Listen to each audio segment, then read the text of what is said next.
제가 좀 자극적인 제목을 쓰긴 했는데 잡주에 현혹되지 말라. 제가 가장 많이 선정했었던 종목이 도 2022년 러시아 우크라이나 전쟁이 발발한 이후에 10만원대에서 현재 최고가 170만원까지 약 17배가 5년 사이에 성장을 했습니다.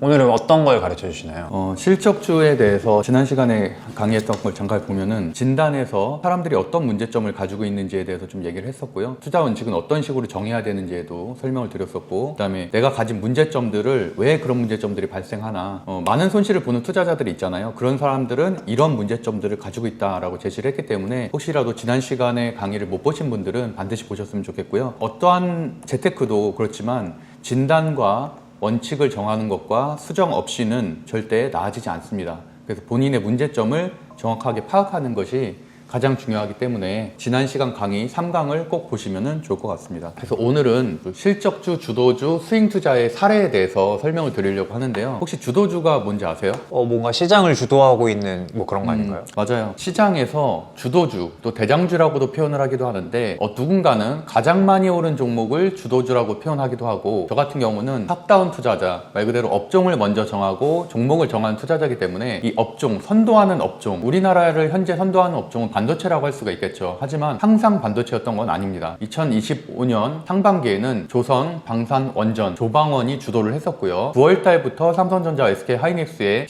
호실적이 발표가 되면서부터 그때부터 반도체가 주도를 한 거거든요. 물론 역사적으로 보면 당연히 우리나라 전체 시총의 30% 이상을 반도체가 차지하고 있기 때문에 반도체가 강세인 것은 맞지만 반도체도 사이클이기 때문에 하락할 때는 한없이 하락을 하기도 했었고, 화장품이라든지 식품이라든지 이런 업종들이 주도주로 올라설 때도 있었습니다. 지금 제가 시총 1위부터 10위까지의 차트를 보고 있는데요. 보시면은 연봉을 한번 봐볼게요. 연봉을 봐보면은 이렇게만 보면은 엄청나게 성장을 하는 것 같고 고르게 성장을 하는 것 같지만 결국에는 작년과 올해 큰 성장을 사이클을 이뤘다는 거고요. SK하이닉스 같은 경우도 반도체 같은 업종이기 때문에 23,000원대 가격에서 100만원에 이르기까지 약 50배가 성장하면서 그런 성장 스토리를 써왔고, 현대차도 마찬가지죠. 하지만 현대차의 차트를 보면 참 재밌는 거를 볼 수가 있는데, 최근에 보면 많이 오른 것 같지만 최근 2년을 제외하면 보시는 것처럼 2020년도와 21년도에는 엄청난 주가 상승을 이뤘지만 약 10년 가까이는 또 하락을 했었습니다. 그렇기 때문에 어떤 업종이 영원한 주도주일 수는 없습니다. 분명히 시대가 변하고 시대에 맞는 기술 업종이 주도주로 올라서는 경우가 많습니다. 그렇기 때문에 반드시 현재의 주도주라고 해서 10년 뒤, 20년 뒤의 주도주는 아니기 때문에 매 분기 그리고 매 년마다 주도주를 선정하는 게 가장 중요하다고 할 수 있습니다. 삼성바이오로직스 같은 경우도 월봉상 보시면은 2016년도 상장한 이후로는 상승과 조정을 반복하면서 지속적인 성장을 하고 있다는 것을 알 수가 있고요. 하나에어로스페이스, 제가 가장 많이 선정했었던 종목인 하나에어로스페이스도 2022년 러시아 우크라이나 전쟁이 발발한 이후에 좀 더 각광을 받기 시작을 해서 10만원대에서 현재 최고가 170만원까지 약 17배가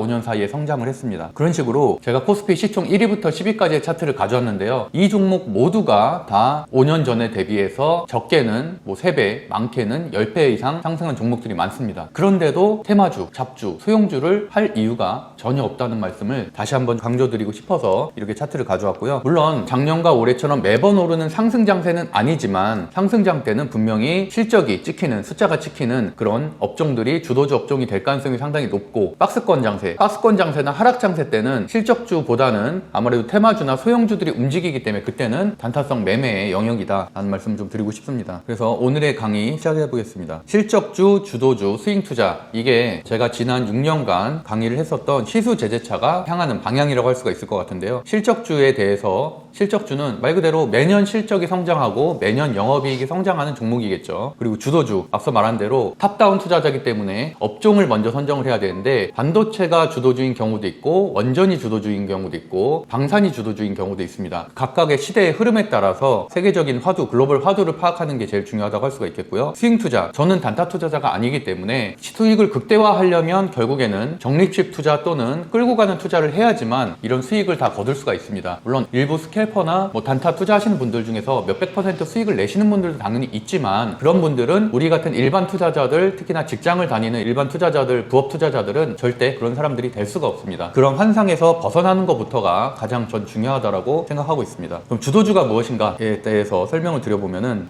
주도주에 대해서 여기 써 있는 것처럼 주도주는 최대 PER, 최대 상승률, 최대 상승일 수도는 모두 제각각이다라고 쓰여 있잖아요. 그만큼 주도주는 말 그대로 사람의 정의하는 거에 따라서, 시장이 정의하는 거에 따라서 좀 방향성을 달라질 수 있지만 그래도 가장 많은 수급, 결국엔 돈이 몰리는 섹터라고 하는 게 가장 정확한 말인 것 같고, 돈이 몰렸다는 것은 돈만 몰리고서 주가가 상승이 없다면 주도주라고 아무도 표현을 하지 않겠죠. 당연히 그만큼 우상향하는 종목을 주도주라고 할 수 있을 것 같습니다. 여기도 보면은 역사상 주도주들을 정리해 놓은 표를 가져왔는데, 코스피 200 내에서 결국에는 코스피 200으로 한정을 한다는 얘기는 코스닥에 있는 잡주 소형주들은 아예 주도주급으로 치지 않는다는 얘기죠. 그러니까 결국에는 코스피에 있는 대형주들 중심으로만 주도주 성격을 부여할 수 있다는 말씀도 좀 드리고 싶습니다. 코스피 200 내에서 가장 많이 오른 수익률 상위 5% 내의 주식을 주도주로 분류한다라고 이렇게 정의를 해놨는데, 뭐 예전에 우리가 알만한 종목으로는 SK텔레콤 같은 종목들이 90년대를 이끌었었고, 현대엘리베이터 뭐 이런 종목들은 아무래도 그 당시에는 통일대방론과 같은 남북 경협에 대한 이슈가 부각이 됐을 때 많은 상승을 이뤘고요. 2004년도, 2007년도 때는 두산중공업, 두산 이런 종목들처럼 중공업 위주의 가치주들이 시장을 이끌었었고, 2016년도부터 2018년도까지는 두산 인프라코어 같은 중공업주라든지 후성과 같은 반도체 소재주 또는 셀트리온과 같은 제약바이오 같은 종목들이 시대를 이끌었었습니다. 이런 식으로 대형주이면서 그 시대에 주도하는 업종에서 가장 많이 상승하는 종목을 주도주라고 표현할 수 있을 것 같습니다. 제가 좀 자극적인 제목을 쓰긴 했는데, 잡주에 현혹되지 말라라고 이렇게 표현을 했잖아요. 물론 소형주, 테마주를 매매해서 많은 수익을 내는 분들도 있지만 계속 반복해서 말씀드렸다시피 그런 확률은 굉장히 낮은 편이고, 특히나 그런 종목들에 현혹되다 보면 주식 중독에 빠질 가능성이 높습니다. 그것보다는 훨씬 더 안정적이고 높은 수익률을 가져갈 수 있는 실제로 성장하는 대형주에 투자하는 것이 훨씬 더 안정적인 투자 방법이라고 생각하고 있습니다. 여기 써 있는 것처럼 1년에 단 두세 종목 정도만 기다리고 노려도 충분히 좋은 수익률을 거둘 수가 있고요. 특히나 복리효과까지 가져온다면 나의 자산은 급속도로 올라가게 되겠죠. 그럼 주도주, 실적주 스윙을 어떤 식으로 선정하는지를 제가 간략한 표를 통해서 좀 보여드리고 싶은데, 저는 시수 제재차 종목 선정법을 강의하고 있는 투자자잖아요. 시장은 당연히 우상향하는, 정배열 우상향하거나 또는 횡보하는 장세여야지 하락장 때는 절대 투자를 해서는 안 됩니다. 최소한 하락세가 멈추고 횡보세로 기간 조정이 들어갔을 때는 투자를 시작해도 되지만, 시장 자체가 일단 기본적으로 우상향, 정배열이거나 또는 횡보할 때만 투자를 한다라는 원칙을 일단 세우셔야 되고요. 그렇다면은 시장이 횡보하거나 우상향한다고 가정했을 때 어떤 종목을 선정을 해야 되는지, 수제재차, 수급, 재무제표, 재료, 차트 순서로 중요하다고 말씀을 드렸지만 수급부터 파악하기는 상당히 어렵습니다. 그렇기 때문에 기본적으로는 가장 쉽게 이 종목이 우상향하고 있는 것을 판단하려면 차트의 중장기 이평선이 추세 전환을 돌파하고 상승하는 모습이어야 됩니다. 그렇기 때문에 저는 우선 60일, 120일선 골든크로스의 종목 먼저 선정을 하고, 이런 것들을 하나하나 돌리기가 어려운 경우에는 코스피 시총 1위부터 100위까지의 차트를 돌려보면서 이 60일과 120일선 골든크로스 종목을 선정하는 것도 하나의 방법이고, 또는 조건 검색식을 쓰실 수 있는 분들은 60일선, 120일선 골든크로스 종목에 조건 검색식을 넣어서 선정하는 것도 하나의 방법입니다. 이런 종목들은 당연히 정배열 수순으로 가겠고 정배열 초입에 있는 종목들이 많기 때문에 그때부터 매수를 시작을 해야지 완연한 사이클에서의 상승 수익률을 다 가져갈 수가 있습니다. 두 번째로는 수급인데, 우선 첫 번째로 차트에서 이런 종목들을 분류를 해냈다면 다음부터는 거래량이 증가하고 있는지, 역대 최대 거래량이 나왔는지 같은 그런 특정 시그널을 파악을 해야 되고, 외인과 기관의 수급, 동시 수급이 들어오는 그런 양매수가 들어오는 상승 시그널을 파악하는 것들이 중요합니다. 세 번째로 이 두 번째까지의 시그널을 판단을 했다면 재료와 재무제표를 검증을 해야 되는데, 재료는 앞서 말씀드린 대로 기술 기반 그리고 세계적인 화두가 되는 글로벌 재료여야지만 그런 재료들이 중장기적으로 오래 간다. 그리고 재무제표는 최소 기준인 3년 연속 매출액 상승, 3년 연속 영업이익 상승이라는 공식을 꼭 외우시길 바라겠습니다. 마지막으로 차트는 이 첫 번째, 두 번째, 세 번째 요건을 만족시키면 당연히 정배열 우상향 종목이 될 것이고, 특히나 52주